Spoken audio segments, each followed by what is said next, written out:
Happening now, Chautauqua County has extended the state of emergency. We found out why coming up. And we look at a butterfly ceremony to honor those in hospice care. Plus, groundbreaking has begun on a new Buffalo Bills stadium. We hear the details. Live and on demand, this is WNY News Now. Thank you for joining us for WNY News Now. I'm Bronson Rasmussen. Those stories and more are coming up.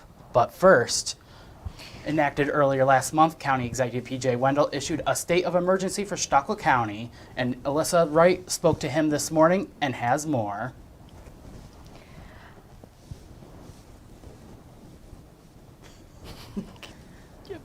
Due to many factors such as economic conditions and security risks, Wendell has decided to extend the state of emergency order on May 30th of this year.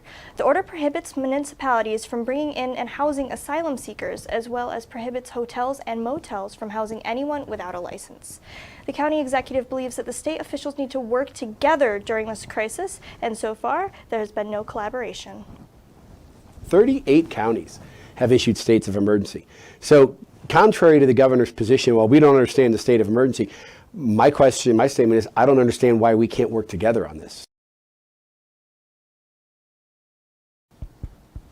Wendell goes on to explain that every attempt to have a face-to-face meeting with Governor Kathy Hochul has been futile. The intention of the state of emergency is to send asylum seekers elsewhere to better be cared for with our resources that our county does not have. The state of emergency will remain in effect for the remainder of the 30-day time period, being extended in 5-day intervals. Back to you, Bronson. All right, Alyssa, thank you very much. Well, two are behind bars in the city of Jamestown after allegedly stealing a car full of rabbits last Thursday. Officers from the Jamestown Police Department responded to a reported stolen vehicle at a parking lot located at West 8th Street and North Main Street early Thursday morning. Now, the victim also reported the vehicle contained their 2 pet rabbits and a small amount of cash. Now, shortly after noon, officers located the stolen vehicle alongside 2 individuals approaching the vehicle. Now, officers stopped the 2 individuals, identified as 34-year-old Jennifer Conti and 49-year-old Charles Thomas Sr.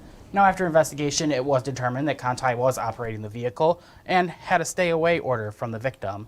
Now, both were transported to city jail, where Conti was discovered to also be in possession of narcotics. Now, both were charged with criminal possession of stolen property, with additional drug charges placed on Conti. The victim had their property returned to them, including the 2 rabbits that police say were unharmed. Well, a Jamestown woman is behind bars following a physical altercation inside a vehicle Saturday afternoon. Officers with the Jamestown Police Department responded to reports of a disorderly person at a Southside residence Saturday afternoon. After investigation, officer found that 26-year-old Jastic Anzalone had allegedly entered an unidentified victim's car through a window, pulled their hair, and struck the victim in the face. Now, Anzalone was taken into custody without incident and transported to Jamestown City Jail. She is currently being held pending arraignment. While residents of the city of Jamestown gathered together at City Hall to raise the progress flag and celebrate the start of Pride Month. Now, Mayor Eddie Sundquist addressed the crowd last Friday with a heartfelt speech declaring that the Pearl City recognizes this month of June as Pride Month.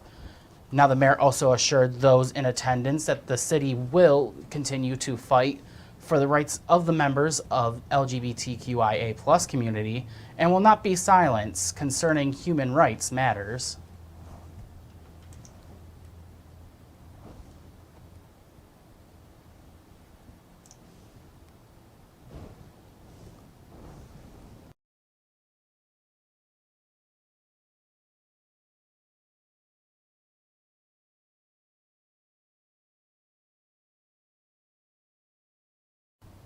The festivities will continue throughout the week, including a bike ride through City Hall and the Parade Festival itself. A full list of events and times can be found on Jamestown's Pride's Facebook page. While the Chautauqua Hospice and Palliative Care Center held their annual Memorial Butterfly release over the weekend, remembering all that are in their care. Now the annual Remembrance sees hundreds of butterflies released by families and friends of their loved ones to honor their lives. Now every June for more than a decade, the center has held the service of remembrance. Organizer of the event, Jamie Prost, tells us why the butterflies are so significant. In many cultures, butterflies are seen as a symbol of transformation. And working in end-of-life care, oftentimes, obviously we're taking care of people who are terminally ill, and we use the butterfly as a reference or kind of a way of looking at we're transforming from one form of life, one way of being in the world to something else. And in the same way, grief isn't about learning how to live without people. It's about recognizing that their presence in our life is transformed into looking like something very different. He went on to say that the ceremony sees a lot of foot traffic, having loads of butterflies set free each year. Well, just switching gears a little bit, we'll get a check of our first weather forecast with Chief Forecaster Andrew Stevenson, and it's actually looking like the sun is out of the way today. Yeah, after all that heat and summer-like temperatures we had last week, we're actually going to cool off this week. We had a cold front move through over the week. It didn't bring any rain to the region, but it will cool us off here. The weather headlines for the week ahead will be cooler. Highs this week will generally be in the 60s and the lower 70s, but we're still going to be dry throughout the week with very isolated chances for showers. We do have an air quality alert that was issued by the National Weather Service in Buffalo for all of Western New York. Ozone layers are higher than what they normally should be as a result of the dry weather, and we have smoke in the air from wildfires in Canada. So they recommend that children and elderly and anyone with health conditions limit their time outside as they might have adverse effects from the higher ozone levels. The almanac for today, we made it to a high of 68 degrees. Our low for yesterday was 49. The record's 93 set back in 1934. The record low 35 set back in 1998. And here is your first defense weather forecast for the rest of the afternoon out there. Partly sunny skies. We should see the sun out there, but with the wildfire smoke drifting across the area from Canada, we're going to have more of hazy skies across the region with a north wind of 5 to 10 miles per hour. Highs today will range from the upper 60s to the lower 70s across the region. Now have a look at that full forecast coming up in just a few minutes. All right, Andrew, we'll see you then. As WNY News Now continues, a new report has found a killer 2022 storm could have been avoidable in Buffalo. And later, the first steps of a new Buffalo Bills stadium are in the works. We hear the latest coming up. Stay with us as WNY News Now will be right back.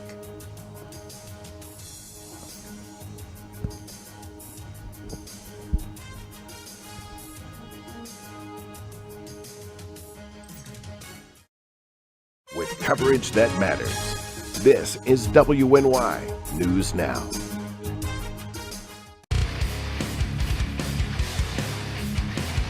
On this episode of Lead and Lures, pro staffer and lethal lady Caitlin Armstrong takes out her big Ohio buck. Months of hard work, dedication, and scouting have led her to this moment. You're not going to want to miss this episode of Lead and Lures on Channel 716 Roku TV.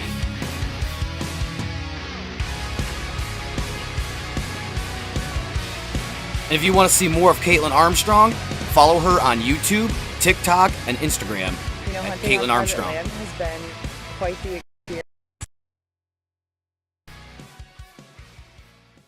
EagleZip.com is your local one-stop shop for all of your home and business computer needs. Located on Fluvan Avenue Extension, just outside of Jamestown, EagleZip.com sells and services all brands of desktops and laptops, as well as servers and network equipment for your business. All new computer sales include transferring your data from your old computer, plus a 2-year warranty. Call EagleZip.com today. Stop by EagleZip.com today and let us make computers easy for you.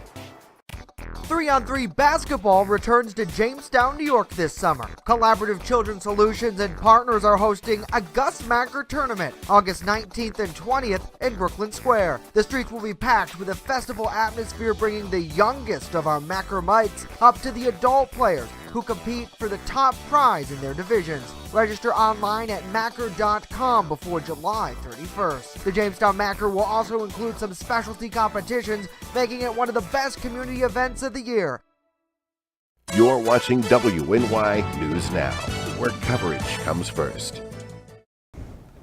A new report found government officials failed the people of New York during a recent deadly blizzard. Now, the watchdog report was published on the 2022 Buffalo blizzard on Friday. The area was hit with more than 50 inches of snow during the 4-day storm, as well as hurricane-force winds, whiteout conditions, and 30 degrees below zero wind chill. Now, 31 people died in Buffalo city limits, as well as 15 Erie County residents. The report detailed a plethora of problems, from poor communication to residents to outdated and inoperable equipment. Researchers also found the lack of proper equipment and the response disproportionately affected communities of color. Now, they say a majority of the deaths in the city were black residents. This was also a storm that we had covered here at WNY News Now, and our crews say it was really quite the storm. Well, as the Buffalo Bills begin to prepare construction of their new stadium, Governor Kathy Hochul and other officials joined them to talk about what that means this morning. Now, we are joined by our newest intern, Hannah Crosley, and she really went through the footage of what everyone had to say and really what's coming to the Buffalo Bills. And your first on-air debut here at WNY News Now. 40 states in the nation allow wine sales in supermarkets, but in New York,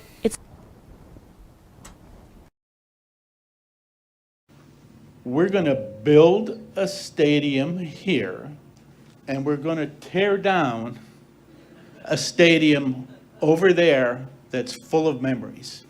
So we need to fill this stadium with more memories and continue our legacy. New York Governor Kathy Hochul took to the stand to express her Buffalo love. Yeah, first governor who's really a hardcore, die-hard Buffalo Bills fan. Let's just get that out there. I think that's pretty obvious. I literally grew up down the road in Hamburg here, so how could you not love the Buffalo Bills? I could hear them cheering from my house if I wasn't at the game myself, so it's in my blood. Governor Hochul continues on to talk about what the new stadium means to everyone involved. This is an agreement that's going to benefit people for decades to come, and it's not just sports related. It's about workforce development. It's about job training. It's about anti-violence initiatives. So this is going to have an impact way beyond what we're doing here today. Groundbreaking began today with the new stadium up and running by the 2026 season. And really, it's a nice thing to see the Buffalo Bills expanding, finally getting that second stadium that they've been talking about for a long time. Hannah, thank you for being here with us today, and we'll definitely be seeing you some more as time goes on. Well, the Finger Lakes is home to over 100 wineries, but their wine can't be sold in grocery stores. Some state lawmakers are fighting for the change, but time is definitely running out. Our New York State Capitol correspondent, Elise Klein, looks at where the legislation is headed as the season comes to a close. 40 states in the nation allow wine sales in supermarkets, but in New York, it's against the law. Some New York State lawmakers want to change this. But I've been supportive of wine in grocery stores for many years. I think it's about open markets, giving our wineries and businesses the opportunity to compete and expand their marketplace. Palmisano adds this bill could help strengthen wineries' economic impact in the state, but some liquor stores say they are concerned legislation could hurt their business. It's our livelihood. My father started this business back in the 70s. Over 2,000 stores will close down because if you look at me right now, I'm anchored next to a supermarket. They will compete with me and eventually I'll close down. Some supermarkets support this legislation. Wegman stated in an email to WNY News Now this legislation will provide convenience to New York consumers. Calagridis disagrees. He says supermarkets are most often close to a liquor store. The bill is currently still in committee. Some New York State lawmakers say they do not see this bill going through before the end of session. I don't think that we're close to doing wine in grocery stores. In Albany, Elise Klein, WNY News Now.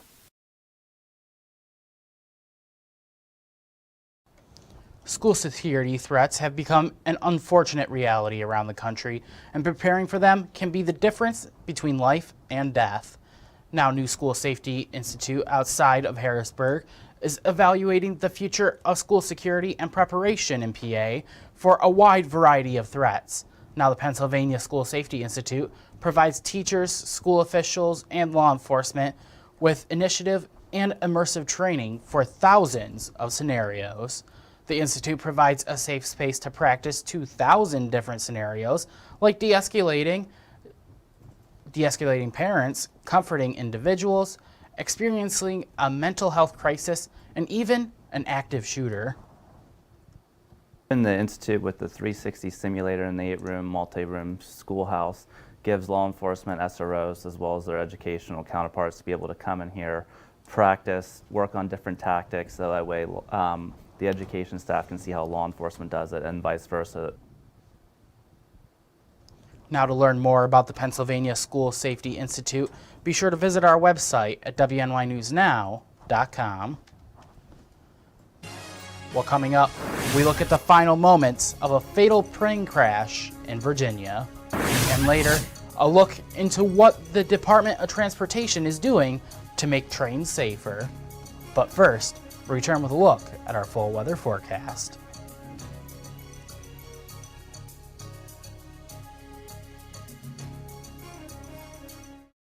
You're watching WNY News Now, where coverage comes first.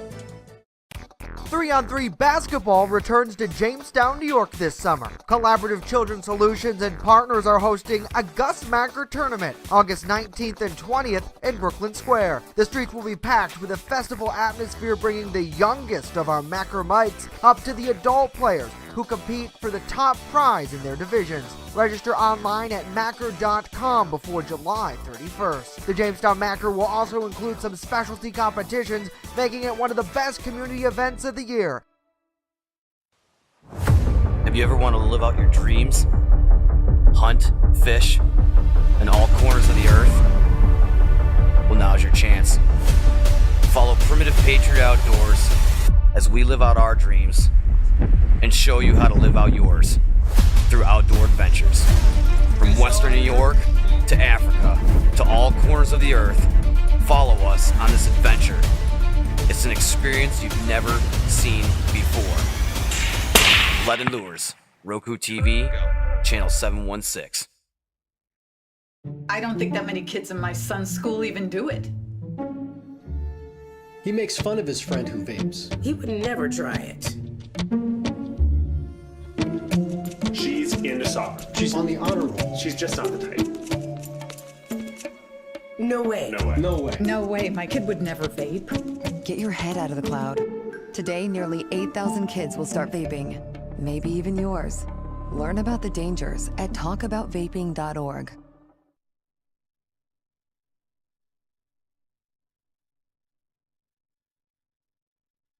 With coverage that matters, this is WNY News Now. Fast, accurate, and everyday. First Defense Weather.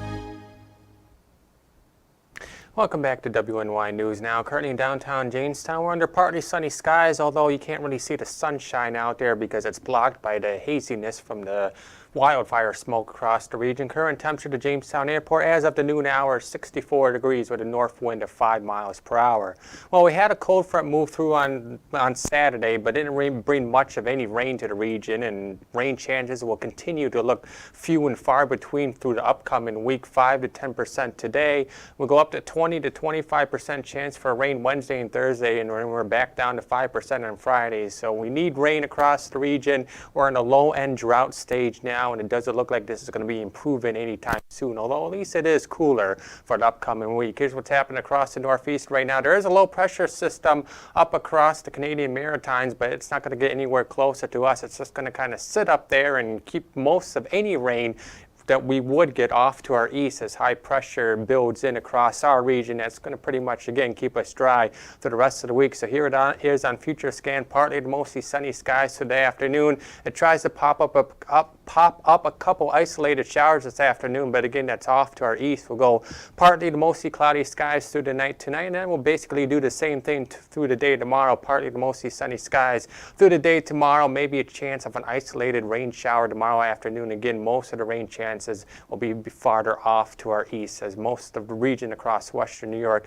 will end up being mainly dry. While the next Tarp Skunks game comes up this Wednesday, it's actually a day game, 11 o'clock in the morning. That's the first pitch, and weather should be pretty good for the game on Wednesday. Partly mostly sunny skies throughout the afternoon. The highs will be a bit chillier with temperatures in the lower 60s. And now the extended forecast powered by Ultimate Satellite Solutions. Temperatures this week much cooler than they were last week. Last week we were in the 80s. This week will be in upper 60s to lower 70s throughout the week with partly sunny skies each day. Limited chances for rain showers Wednesday and Thursday. Friday we're back to mostly sunny skies, and looking ahead to the weekend, looks like it's still going to be mainly dry, although fingers crossed we can get better chances for showers in here on Sunday as a cold front moves through the region. But with very little rain in the forecast, make sure you're out there watering your grass because Mother Nature isn't providing the rain.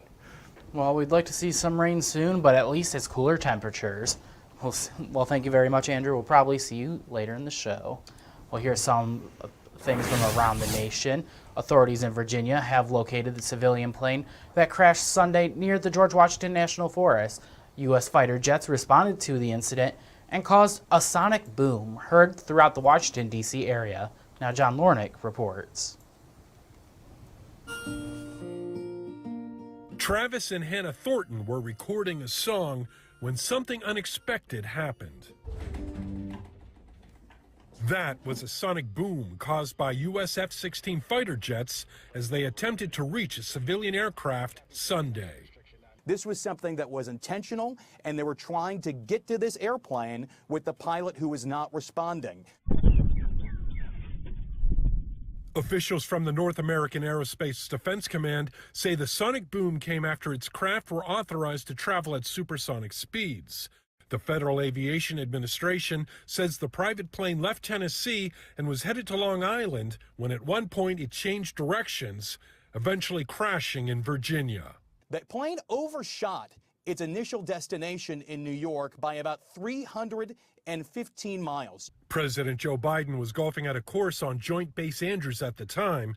The U.S. Secret Service says its security posture for the president remained the same. So it does not seem, at least right now, that this was something that was intentional. Not like something it was a terroristic act. This is something where the pilot was not responding and they had to send fighter jets to rule out some possibilities.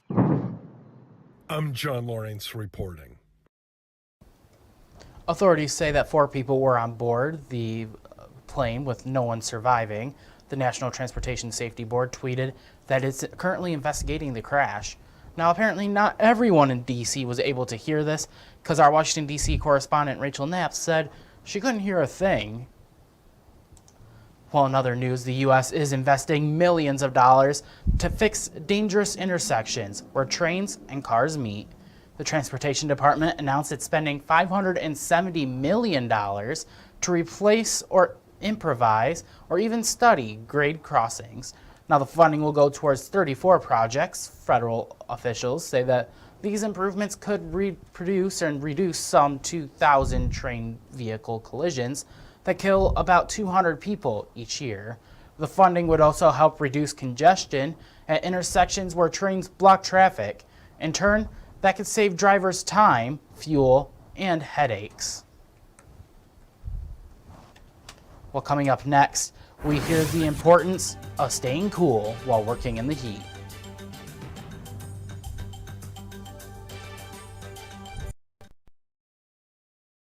You're watching WNY News Now, where coverage comes first. WNY News Now is covering stories that matter to you. Police and other local law enforcement agencies are looking for the person responsible for a shooting. One of the benefits of this new feature is it not only works with the newer parking meters that the city's been rolling out, but these traditional meters as well. From muddy trails to slick cliff edges to structures that have fallen into disrepair, these are just some of the problems that this park faces. WNY News Now, where coverage comes first.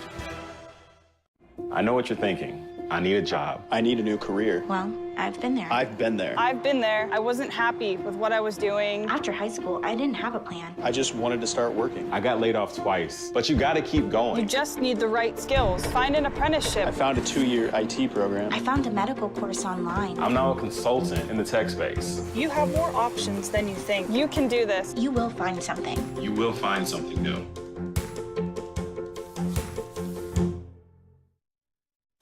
3-on-3 basketball returns to Jamestown, New York this summer. Collaborative Children's Solutions and partners are hosting a Gus Macker tournament August 19th and 20th in Brooklyn Square. The streets will be packed with a festival atmosphere, bringing the youngest of our Macker mites up to the adult players who compete for the top prize in their divisions. Register online at Macker.com before July 31st. The Jamestown Macker will also include some specialty competitions, making it one of the best community events of the year. Have you ever wanted to live out your dreams? Hunt, fish, in all corners of the earth? Well, now's your chance.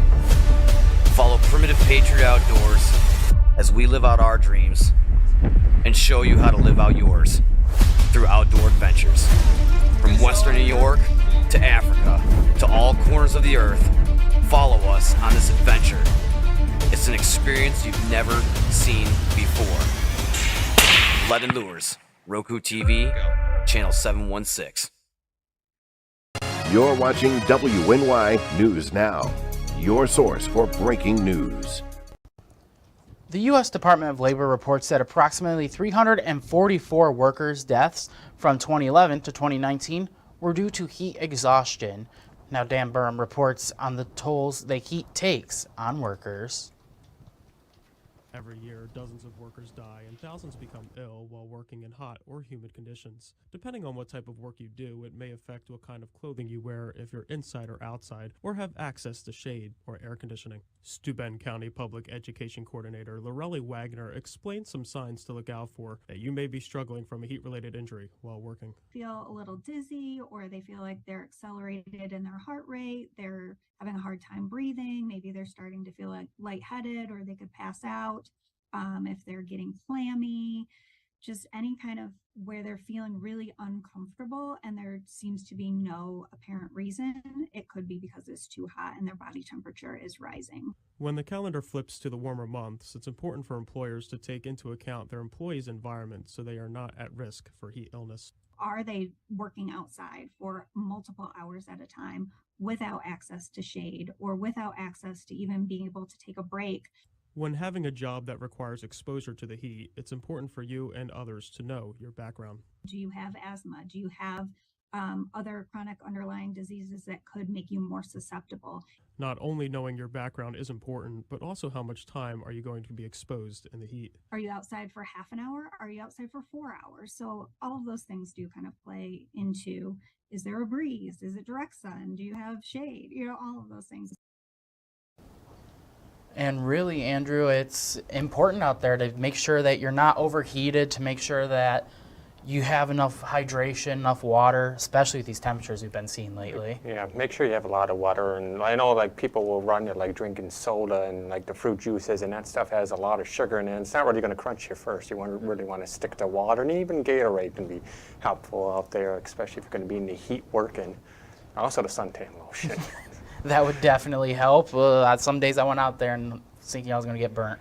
But coming up this next week, it's also important to stay hydrated. Even though it's not 80 anymore, it's still going to be pretty warm out. We'll have plenty of sunshine out there, cooler with temperatures in the 60s and the lower 70s throughout the week. So at least we're not dealing with the heat, but we also don't have any rain in the forecast. Oh, yeah. And we could definitely need the rain. Definitely. But that is all the time that we have for today. Remember that news continues 24/7 at WNYNewsNow.com and on our mobile app. So be sure to download it for free today in the Apple App Store and Google Play Store. We give this live look from outside our studio, and it may not look that sunny, but it's still pretty warm out. There's sunshine out there. You just can't see it behind all the wildfire smoke.